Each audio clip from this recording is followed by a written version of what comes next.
Content has changed. You click on the new MrBeast video, it hooks into you like sitting down at a slot machine. Bright lights, sounds, famous celebrities, product placement, it's immediately entrancing to the lizard part of your brain. Gone are the days of the homemade artisanal content of Smosh or classic PewDiePie, and now you have hyper-stimulating slop. And frankly, even if you know it's slop, it's hard to look away. These videos hardly feel like the products of individual creators, since they are so insanely optimized to do well in the algorithm. The way to succeed on YouTube is not to ask what videos you want to make, and not even really what people want to see. The only thing you must ask is, what does the algorithm want? And if you thought hyper-optimization is peaking with MrBeast, you would be very wrong. With a little systems theory, I'll show you that MrBeast is just the beginning, and that algorithmic serving of content necessarily leads to a singularity. Content so unthinkably addictive, it's like a drug. Once you abandon all artistic pretensions, strip bare your personality, and set to work fundamentally serving the algorithm, you can see YouTube for what it is, a cybernetic system. Cybernetics sounds crazy and complicated, but I'll keep it simple.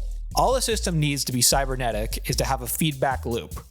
The action the system takes creates results that are used to influence future action. Technically, learning a skill is a cybernetic loop, and making videos that please the algorithm is certainly a skill. You release your first video. It sucks, it doesn't get many views, that's your output, videos. But what you do get is feedback in the form of analytics. There's a lot of information in YouTube Studio, some more useful, some less, but the two critical pieces are the click-through rate and the watch time. The click-through rate measures how many people click on your video from the thumbnail and title, and a high CTR proves your video is very clickable. People choose to watch it. The watch time determines how long they stay on your video and how many ads YouTube is able to serve the viewer. This is ultimately what YouTube optimizes for, the most money for them, obviously. So you have those data points, and you use those as input. You divine what knowledge you can, and then you use that to improve your next video. Then if you succeed, the system rewards you with better feedback, better analytics, more views, and eventually cold, hard cash. But fundamentally, the algorithm is training the creator to align with its preferences, which aren't always exactly aligned with what people want to watch. In this sense, every creator is a node in this system, either performing optimally and rewarded, or performing poorly and punished.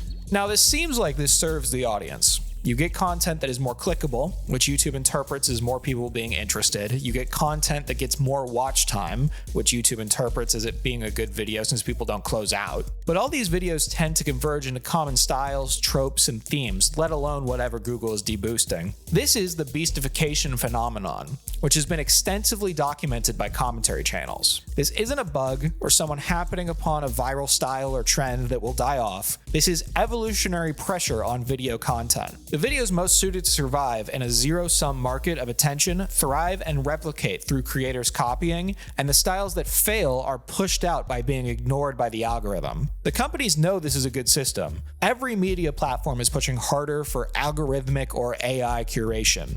This maximizes their revenue. The better they get at this selection, the better creators get at fulfilling it, and the cybernetic loop of evolution only tightens. So what happens when you allow this system to run unrestrained? You can look at the incentives and peer into the future. You have millions of YouTubers duking it out for views, all simultaneously trying to serve the algorithm the best they can for the best potential reward. When Beast isn't able to adapt and stay on top, another will rise to take his place with new and more optimized content. This isn't an if, but a when. The system doesn't discover the next MrBeast, it creates the next MrBeast. And this goes on and on. The metrics only go up, videos get more clickable, you watch them for longer. This is the nature of a cybernetic system. It enhances itself, it only grows more effective in completing its goal, keeping people watching videos. And this goes until people can't even seem to control themselves, which creates brain rot.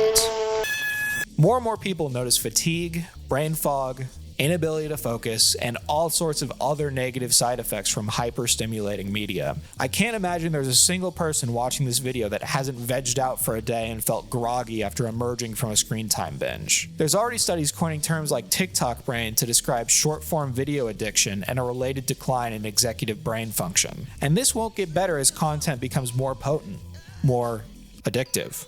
Now stay with me. The system only gets stronger. It continues to develop unfettered, evolving new kinds of content heretofore unknown. Its nodes improve millions of times a day, every time a new creator uploads a video. Videos are now so good, people cannot stop watching them. Video content has evolved to become literally addictive. Hardcore users have intense urges and skip work. They even have mental withdrawal symptoms like anxiety when away from the superstimulus. And if you doubt this is a possibility, we already have addictive media. Adult content, for one, but even media that doesn't hijack carnal systems can be addictive and dangerous, similar to a drug. Every few months, there's a new story about someone dying in an internet cafe because they simply couldn't tear themselves away from video games. Now we have this on a larger and larger scale. It's not only affecting hyper-fixated gamers, but normal people that are already susceptible to diseases of despair. And the same way technology developed from the water wheel to the nuclear power plant through a feedback loop of progress and capital, video content will take a similar leap. I'm talking video content that at this moment in time is unimaginable. Something closer to staring into the light field in 2001: A Space Odyssey. Content that may not even make sense to the rational mind. A series of lights and flashes and pulses that tickle the pleasure centers of the subconscious mind. A drug you consume through the eyes. Information that travels through your optic nerve and influences the brain in ways currently unthinkable. This possibility isn't YouTube's fault. It isn't Mr. Beast's fault. Neither may even exist at this point. By the simple nature of entertainment, the more people consume the media, the more money it makes. It would be impossible to make a system that did not drive towards this goal, and the most effective system will always win. Even a total technological collapse would not prevent monetized entertainment inevitably heading to this singularity. It would only set progress back in time. When it happens, you'll see news articles about a new wave of hikikomori, composed not only of social outcasts, but also ordinary people. They starve in their beds, on the couch, at their desk, unable to pull themselves away from their hyper-addicting media of choice. You lose a friend, a coworker, a parent, they're sucked away, lost in an orgiastic fugue of superstimuli. They're not coming back. But you can just take one look. You know what you're getting into. You know the risks. You'll just watch one. That couldn't happen to you. Right?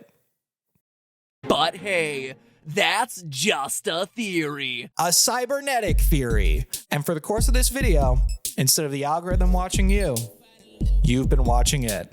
Stay frosty.